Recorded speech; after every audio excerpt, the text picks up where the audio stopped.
आज की इस करंट अफेयर्स की क्लास में बच्चों आप सबका स्वागत है। हमारी जो करंट अफेयर्स की सीरीज चल रही थी उसमें मैं आज आप लोगों के लिए क्लास लेकर आया हूं। तो चलिए अब ये क्लास अब हम स्टार्ट करते हैं और देखते हैं आज का हमारा पहला क्वेश्चन क्या है। निम्न में से किस राज्य ने फोर्टिफाइड चावल के वितरण के लिए योजना शुरू की है? ऐसा कौन सा राज्य है जिसने फोर्टिफाइड चावल वितरण की योजना शुरू की है? हमारे ऑप्शन है झारखंड, छत्तीसगढ़, बिहार, राजस्थान।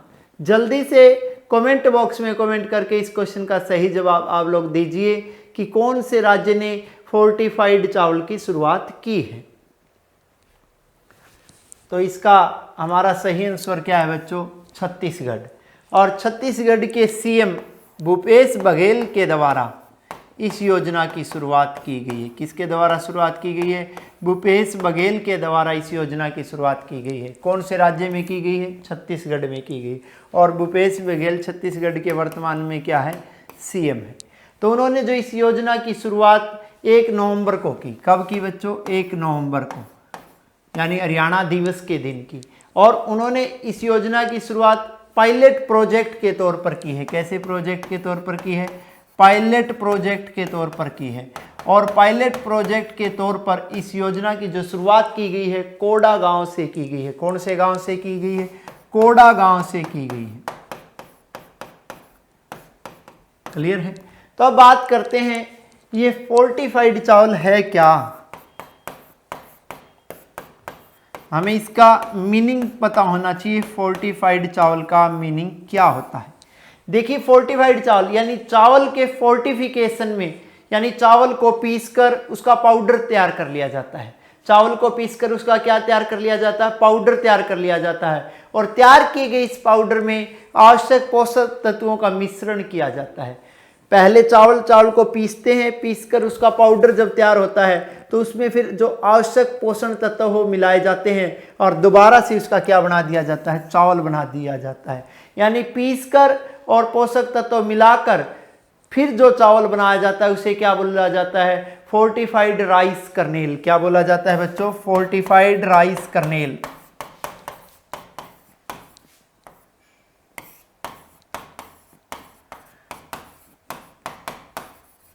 यानी जिसे हम शॉर्ट फॉर्म में बोल सकते हैं FRK, फोर्टिफाइड राइस कर्नेल। और ये फोर्टिफाइड राइस कर्नेल किए हुए चावलों को सामान्य चावलों के साथ मिला दिया जाता है। किसमें मिला दिया जाता है? 1:100 के हिसाब से मिला दिया जाता है। यानी 100 चावल सामान्य के और 1 फोर्टिफाइड चावल उनके साथ मिला दिया जाता है। और फिर उन्हीं चावलों को जो सार्वजनिक वितरण की दुकानें हैं, जिसे हम राशन डिपो बोल लेते हैं, या मिड डे मील के द्वारा लोगों तक पहुंचा दिया जाता है। यह फूड प्रोसेस जो फोर्टिफिकेशन है इसलिए किया जाता है ताकि इन खाद्य पदार्थों में, चाहे वो चावल हो, चाहे दूध हो, चाहे नमक हो, चाहे आटा हो, उसमें जैसे कि आपका लोहा, iodine, zinc, vitamin A, D आदि की कोई कमी है तो वो दूर की जा सके। क्लियर है? ताकि वो शारीरिक विकास में वो चीज़ें सहायक सिद्ध हो। तो ये फोर्टिफाइड चावल की जो शुरुआत की गई है कौन से राज्य से की गई है? छत्तीसगढ़ राज्य से की गई। मैं आपको इसका स्क्रीन पर लोगो भी दिखा देता हूँ।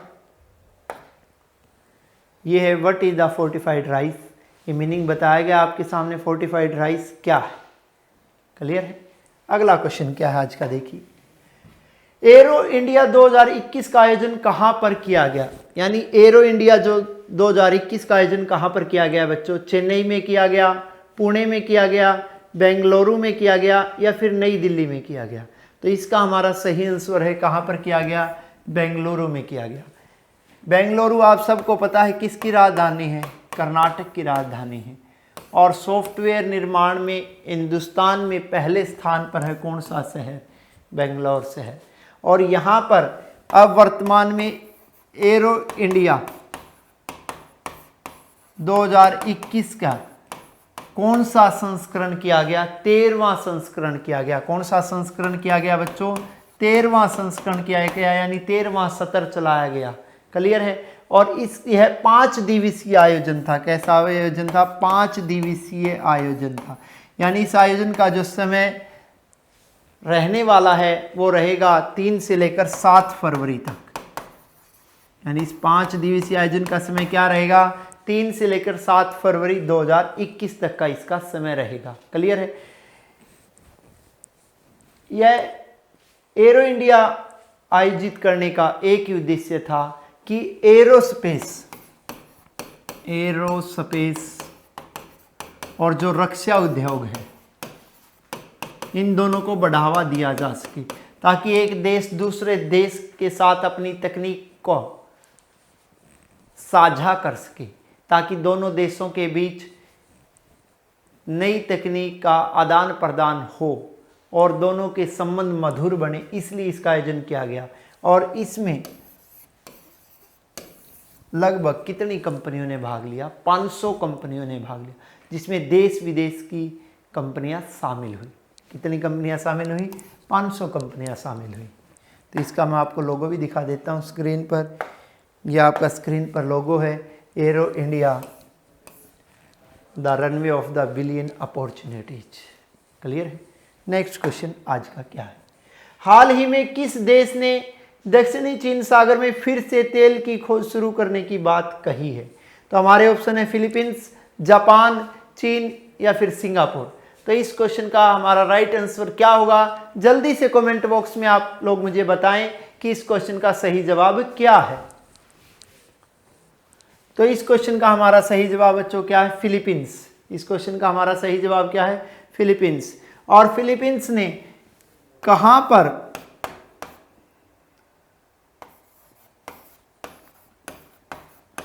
पर फिर से तेल की खोज शुरू की है, दक्षिणी चीन सागर में फिर से खोज शुरू की। कितने साल के बाद ये खोज शुरू की है, 6 साल के बाद यह खोज शुरू की है, क्योंकि 6 साल पहले फिलीपींस के राष्ट्रपति ने इस चीज पर रोक लगा दी थी, लेकिन अब फिर से निर्णय लिया गया है दक्षिणी चीन सागर में किसकी खोज करने का, तेल की खोज करने का। मैं आपको बताना चाहूंगा जो दक्षिणी चीन सागर वो भंडार है, किस किस चीज का भंडार है, तेल का भंडार है, मत्स्य का भंडार है, प्राकृतिक गैस का भंडार है। यानी इन 3 चीज प्रचुर मात्रा में है, और तीनों ही चीज प्रचुर मात्रा में कौन से सागर में है, दक्षिणी चीन सागर में, जिसमें अब दोबारा से तेल की खोज करने जा रहा है। कौन सा देश तेल की दोबारा से खोज करने जा रहा है, फिलीपींस यहाँ पर दोबारा से तेल की खोज करने जा रहा है। क्योंकि आप सबको पता है फिलीपींस की राजधानी क्या है, मनीला। फिलीपींस की राजधानी क्या है, मनीला। और फिलीपींस में ही कौन सा बैंक स्थापित है, एडीबी यानी एशियन डेवलपमेंट बैंक, जिसकी स्थापना हुई थी दिसंबर 1966 में। कब स्थापना हुई थी, दिसंबर 1966 में। और इसी एशियन डेवलपमेंट का जो मुख्यालय है या क्षेत्रीय कार्यालय बोल दो कहाँ पर है, फिलीपींस में है। और इस बैंक का एक ही उद्देश्य है, अपने सहयोगी जो सदस्य है उन्हें आर्थिक सहायता उपलब्ध कराना। और आर्थिक सहायता उपलब्ध करवाने का काम किसका है भाई, एडीबी का, एशियन डेवलपमेंट बैंक का। यह आपके सामने स्क्रीन पर है इसका मैप। क्लियर है। अगला इस बात को प्रमाणित करता है कि किस प्रकार समुद्र से तेल का जो रिसर्च की जा रही है, ये उस रिसर्च का एक दृश्य है। अगला क्वेश्चन क्या है, FOSCOS यानी जिसे हम बोलते हैं फसे नामक खाद्य सुरक्षा अन्न पालन प्रणाली भारत में कब शुरू की गई। यानी इस प्रणाली की जो भारत में शुरुआत हुई थी बच्चों, हमारे ऑप्शन है 1 नवंबर, 2 नवंबर, 3 नवंबर, 4 नवंबर। यानी इसकी शुरुआत कब की गई, 1 नवंबर को की गई। सबसे पहले तो मैं आपको इसकी फुल फॉर्म बता देता हूं, FO की फुल फॉर्म है फूड, SC की फुल फॉर्म सेफ्टी। ठीक है बच्चों। O यानी यहां पर CO, सॉरी यस आएगा सिर्फ,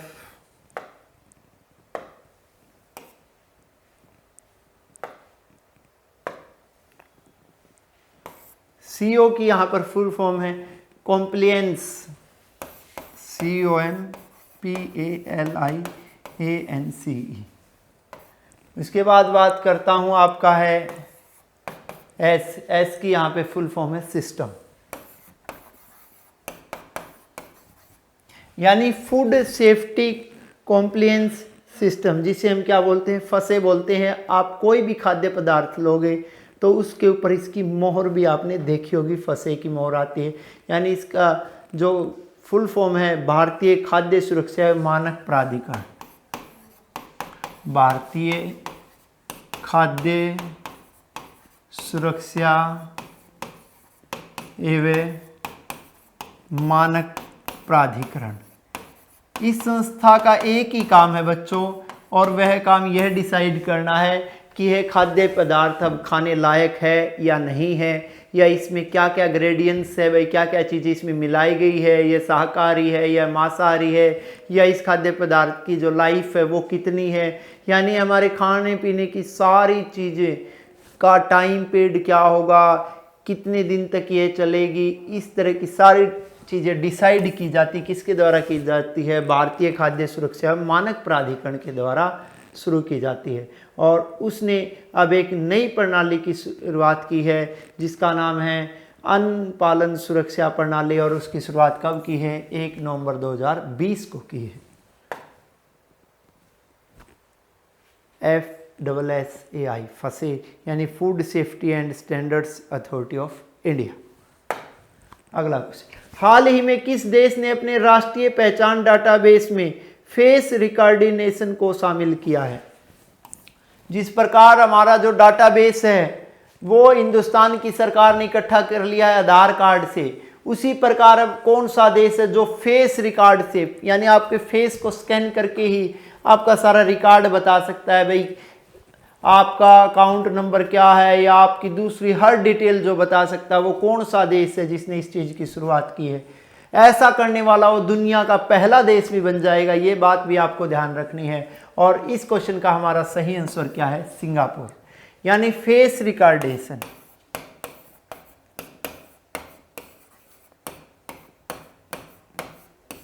फेस रिकॉग्निशन करने वाला दुनिया का पहला देश बन गया है, और दुनिया का पहला देश कौन सा बन गया है, सिंगापुर, जिसे बोला गया है सिंग पास फेस वेरिफिकेशन, जिसे क्या नाम दिया गया है, सिंग पास फेस वेरिफिकेशन,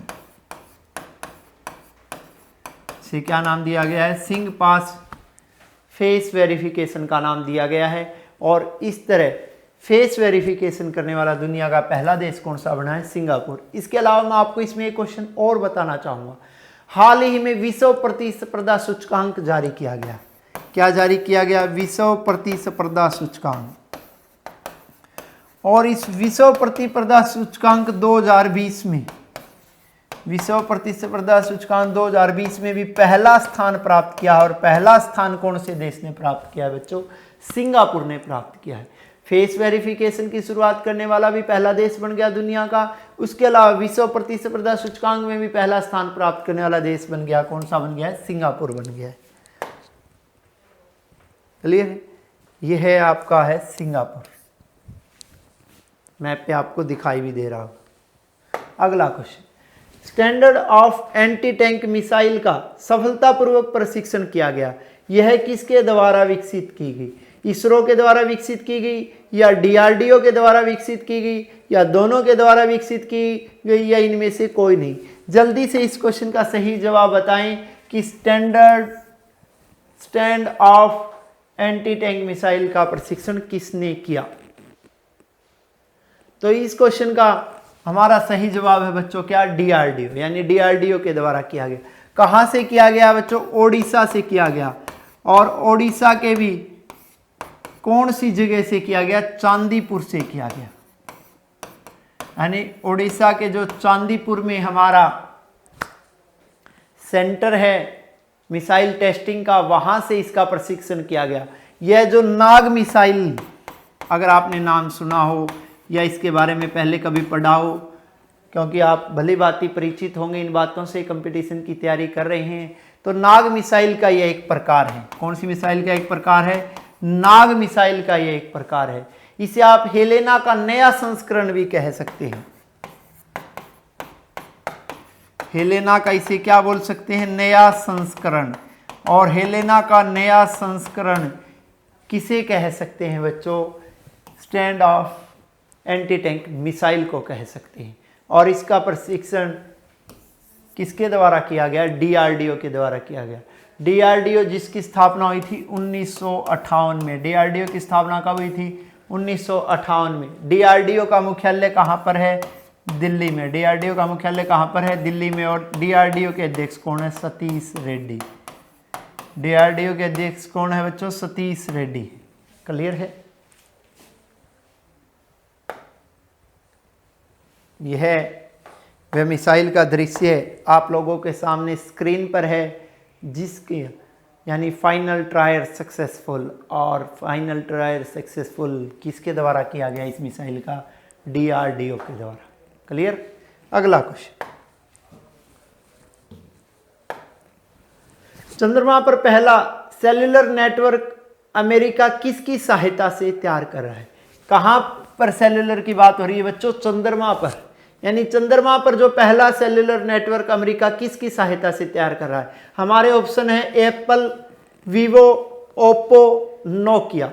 तो जल्दी से कमेंट बॉक्स में कमेंट करके इस क्वेश्चन का सही जवाब बताएं कि इस क्वेश्चन का हमारा सही आंसर क्या है। तो इसका हमारा सही आंसर बच्चों क्या है? नोकिया।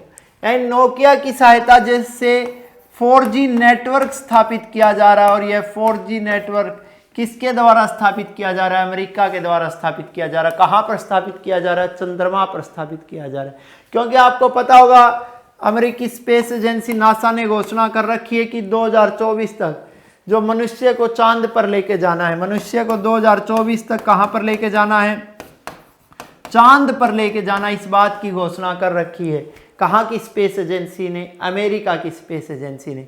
और 2022 तक उनका लक्ष्य है जो चांद पर, चांद की सतह पर वायरलेस ब्रॉडबैंड कनेक्शन स्थापित करना। यानी 2022 तक चांद की सतह पर वायरलेस ब्रॉडबैंड स्थापित करना भी किसका लक्ष्य है बच्चों? अमेरिकी स्पेस एजेंसी का लक्ष्य है। इसीलिए इस लक्ष्य को हासिल करने के लिए नोकिया के साथ मिलकर अमेरिकी सरकार कितना पैसा खर्च कर रही है? 14.1 मिलियन अमेरिकी डॉलर खर्च कर रही है। कितना पैसा खर्च कर रही है? 14.1 मिलियन अमेरिकी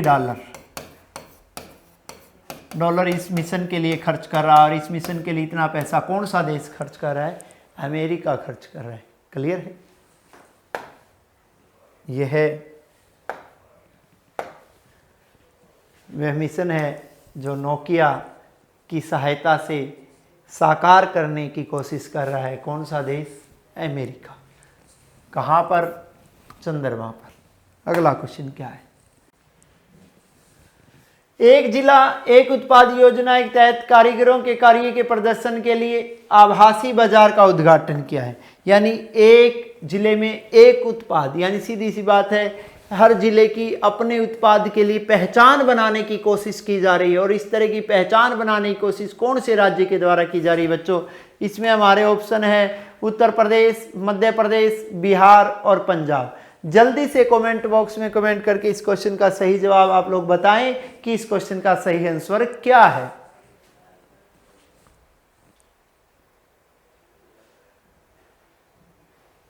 तो इसका हमारा सही आंसर क्या है बच्चों? उत्तर प्रदेश। उत्तर प्रदेश जहां के मुख्यमंत्री है योगी आदित्यनाथ, जहां के राज्यपाल है आनंदीबेन पटेल, यानी गुजरात की पूर्व मुख्यमंत्री।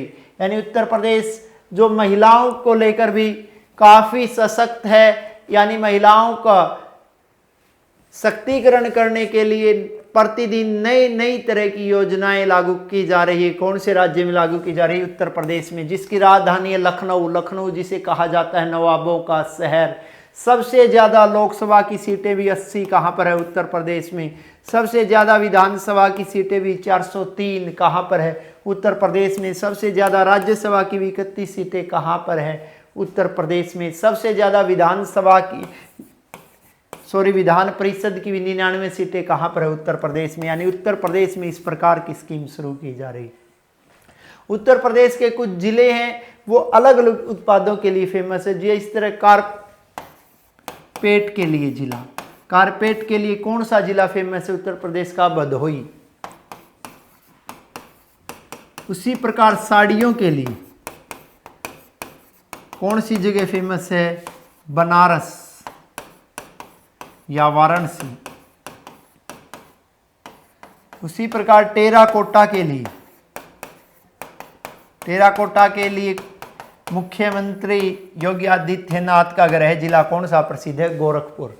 यानी इन्हीं जिलों को अपने उत्पाद के तौर पर पहचान दिलाने के उद्देश्य से इस आभासी बाजार का उद्घाटन किया गया है। कौन से राज्य में किया गया है? उत्तर प्रदेश राज्य में किया गया है। क्लियर है बच्चों? यानी एक उत्पाद एक जिला की योजना पर काम कर रहा है। कौन सा प्रदेश काम कर रहा है? उत्तर प्रदेश काम कर रहा है। यह आपके सामने स्क्रीन पर है, एक जनपद एक उत्पाद उत्तर प्रदेश। अगला क्वेश्चन, किस राज्य के राजमार्गों को अपग्रेड करने के लिए एडीबी के साथ $117 मिलियन का समझौता किया गया है? तो इसमें हमारे आंसर है गुजरात, मध्य प्रदेश, राजस्थान, महाराष्ट्र। यानी वो कौन सा राज्य है जहां पर एडीबी यानी एशियन डेवलपमेंट बैंक $117 मिलियन खर्च करने जा रहा है उस राज्य के राजमार्गों को क्या करने के लिए? अपग्रेड करने के लिए। तो हमारा इसमें सही आंसर क्या है बच्चों? महाराष्ट्र। यानी महाराष्ट्र में सड़कों का सुधार करने के लिए, और सड़कों को अपग्रेड करने के लिए किसके द्वारा पैसा खर्च किया जा रहा है? एडीबी के द्वारा, यानी एशियन डेवलपमेंट बैंक के द्वारा खर्च किया जा रहा है, जिसकी मैंने आपको बताई थी स्थापना हुई थी दिसंबर 1966 में। और एडीबी, यहाँ एक क्वेश्चन और बन सकता है, कितना पैसा खर्च कर रहा है? $117 मिलियन पैसा खर्च कर रहा है। कितना पैसा खर्च कर रहा है? $117 मिलियन खर्च कर रहा है। और कौन से राज्य में खर्च कर रहा है? महाराष्ट्र राज्य में खर्च कर रहा है। क्लियर है? अगला क्वेश्चन क्या है देखिए, ओसिरिस रेक्स नामक मिशन क्षुद्र ग्रह की सतह पर अध्ययन करने हेतु कौन भेज रहा है? इसरो भेज रहा है बच्चों, या जाक्सा के द्वारा भेजा जा रहा है, या रासकास्मास के द्वारा भेजा जा रहा है, या नासा के द्वारा भेजा जा रहा है? जल्दी से कमेंट बॉक्स में कमेंट करके इस क्वेश्चन का सही जवाब आप लोग बताएं कि इस क्वेश्चन का सही आंसर क्या है।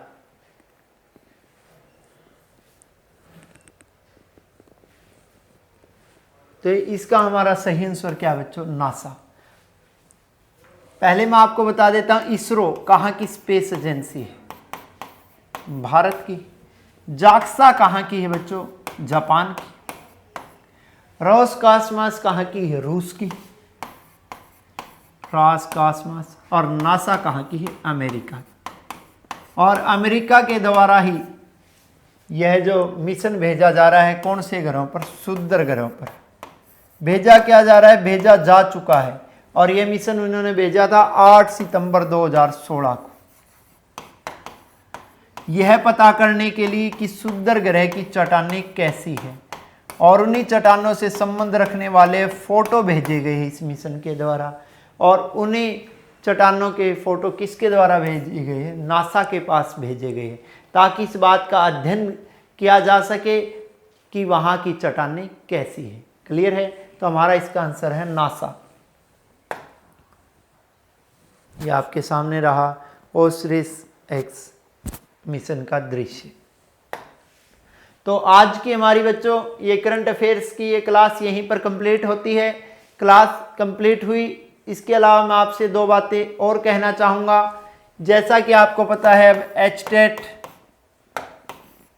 के एग्ज़ाम की डेट आ गई है, सीटेट के भी एग्ज़ाम की डेट आ गई है, दिल्ली पुलिस का एग्ज़ाम भी कभी भी होने वाला है। इसके अलावा HSSC यानी हरियाणा स्टाफ सिलेक्शन कमीशन के एग्ज़ाम भी अनाउंस होने वाले हैं। तो इसलिए हम आप लोगों के लिए एक ऐप लेकर आए हैं कृष्णा क्लासेज की तरफ से, जिसका नाम है KC ऑनलाइन क्लासेज। और KC ऑनलाइन क्लासेज की इस ऐप पर आप बच्चों के लिए हमने स्पेशल कोर्स बनाए हैं। तो मैं चाहता हूं कि आप लोग जल्दी से जल्दी इन कोर्सेज का फ़ायदा उठाएं और प्ले स्टोर से केसी ऑनलाइन क्लासेज ऐप डाउनलोड करें और अपनी ज़रूरत के अनुसार जिस कोर्स की आपको रिक्वायरमेंट है वो कोर्स आप लें, क्योंकि ये कोर्स आपके लिए काफ़ी फ़ायदेमंद है और इनका बेनिफिट आपको भविष्य में भी दिखेगा जब आप जॉब लगोगे इन्हीं कोर्सों की सहायता से। धन्यवाद।